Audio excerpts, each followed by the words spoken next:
আহক আমি দাদা কি ক'লে চেনেলে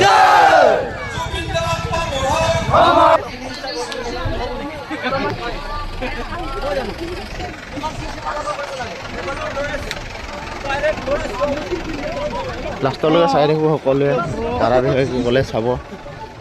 মই ইয়াত নকওঁ, আপোনালোকে নিজে শুনিব। চবে লিখক জাষ্টিছ ফৰ জুবিন, আমাক ন্যায় লাগে দাদাৰ ওপৰত। চবে লিখক যাতে লাষ্টলৈকে চাই থাকে দাদা চাওক।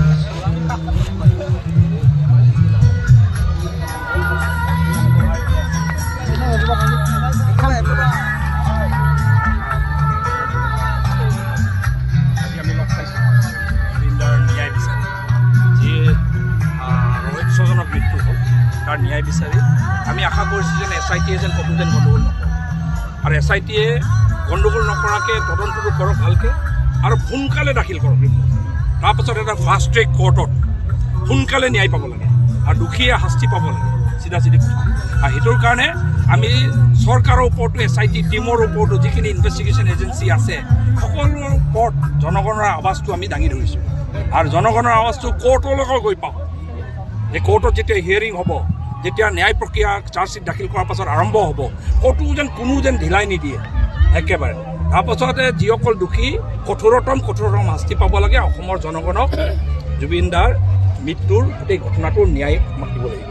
তাৰ কাৰণে আজি এনেকুৱা ৰ'দৰ বতৰতো শিলদল ভাঙি আজি আমাৰ ধেমাজি জিলাৰ জনগণ ওলাই আহিছে।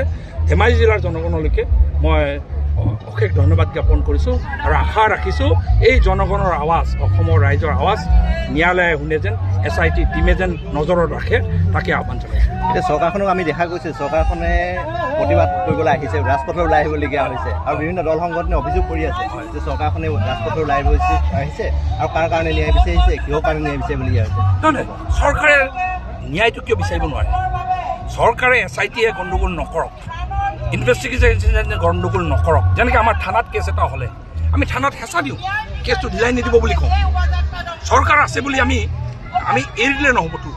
চৰকাৰে যেন কোনো পৰ্যায়ত চৰকাৰী বিষয়াসকলে যেন ক'তো যেন ঢিলাই নিদিয়ে, আৰু কোৰ্টত যেতিয়া যাব, কোৰ্টৰ জাষ্টিছ যিসকলে দিব, কোৰ্টত যেতিয়া জাজসকল বহিব, যেতিয়া হিয়াৰিং আৰম্ভ হ'ব, ক'তো যেন খেলি মেলি যেন নহয়, সেইটোৰ কাৰণে আমি দাবী কৰাৰ অধিকাৰ আছে। আৰু মই এটা কথা বুজি পোৱা নাই, আজি হাজাৰ হাজাৰ ধেমাজি জিলাৰ জনগণ ওলাই আহিছে কি আপোনাৰ এই যে জুবিন দাৰ ন্যায় বিচৰাৰ কপিৰাইটটো কি অখিলে অকল লৈ থৈছে নেকি? লুৰিনে লৈ থৈছে নেকি? অসমৰ জনগণৰ আমাৰ কি অধিকাৰ নাই নেকি? আমাৰ জুবিন দাৰ পক্ষত ন্যায় বিচৰাৰ কি আমাৰ অধিকাৰ নাই? জুবিন দাক ভাল পোৱাৰ আমাৰ অধিকাৰটো কিয় কাঢ়ি ল'ব বিচাৰিছে বিৰোধী? নে বিৰোধী কি সিহঁতৰ অকল একচেটিয়া কিবা ৰাজনীতি কৰাৰ কাৰণে জুবিন দাক এৰি দিম? আমি চিধা চিধি কৈছোঁ, জুবিন দাৰ ন্যায়ৰ নামত যি ৰাজনীতি আৰম্ভ কৰিছে, আৰু সেইদিনা গোহাঁই ছাৰে কৈয়ে দিলে এইটো ৰাজনৈতিক যুদ্ধ বুলি কৈয়ে দিলে, পেটৰ কথাটো ওলাই আহিলে। এই ৰাজনৈতিক যুদ্ধ কেনেকৈ হ'ল? জুবিন দাৰ ন্যায়টো হ'ল সঁচা অৰ্থত আমাৰ প্ৰাণৰ শিল্পীজনক যিসকলে মৃত্যুৰ মুখলৈ ঠেলিছে সিহঁতক শাস্তি প্ৰদান কৰাৰ আন্দোলন হ'ব লাগে, চৰকাৰ বিৰোধী আন্দোলন নহয় ন এইটো। আৰু একেলগে কৈ দিলে ৰাজনৈতিক আন্দোলন, আৰু এইটো ৰাজনীতি কৰিব নিদিওঁ।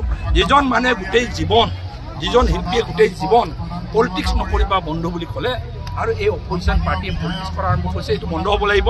জনগণ আমি ওলাইছোঁ, অসমৰ জনগণ ওলাইছোঁ, জুবিন দাৰ পক্ষত ন্যায় বিচাৰি ওলাই আহিছোঁ, আৰু অসমৰ প্ৰত্যেকজন যিসকলে জুবিন দাক ভাল পাইছিলে চবেই ন্যায় বিচাৰিছে।